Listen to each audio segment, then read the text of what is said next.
Hallo en welkom by Nagskof. In môre se Republikein kan jy meer lees oor die 15de skooldagstatistieke vir 2025.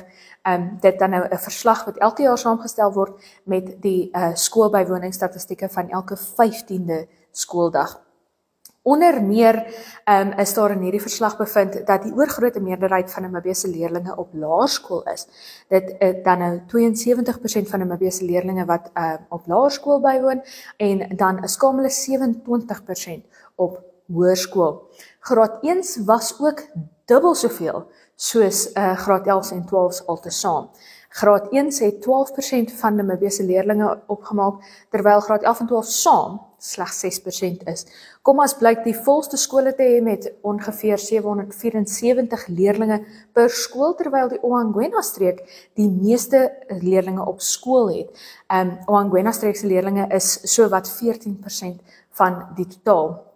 Kavango Ooststreek het egter die meeste aantal leerlinge per onderwyser met 'n verhouding daarvan 1 onderwyser teenoor 32 leerlinge, maar lees meer in Môre se Republiek. Die PDM parlementslid Winnie Mungu het in die parlement gevra vir 'n nasionale ondersoek oor die ongereguleerde opskiet van instellings wat onderrig gee in verpleging.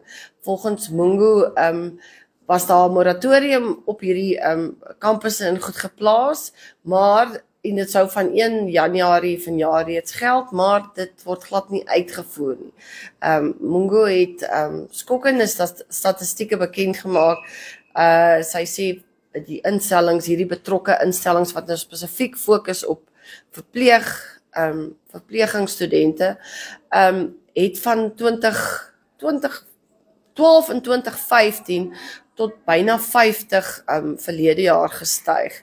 En 'n opname deur die Unie vir Verpleegsters, die Verpleegstersunie, wat in 2023 bevind het, baie van hierdie gegradueerdes van instellings wat nie regtig bekend is nie, of wat nog nie lank in die land was nie, dat tot 42% van hulle kan nie die basiese vaardighede baas raak van verpleging nie. Nou Mungu wat dan nou ook natuurlik daarop wys dat jy nou 'n geval het dat van hierdie studente word klas gegee deur dosente wat self net 'n diploma in verpleging het, dat akademiese uitslae van graad 10 gevra word. Met ander woorde, hulle voldoen ook nie aan die akademiese vereistes nie, en dat daar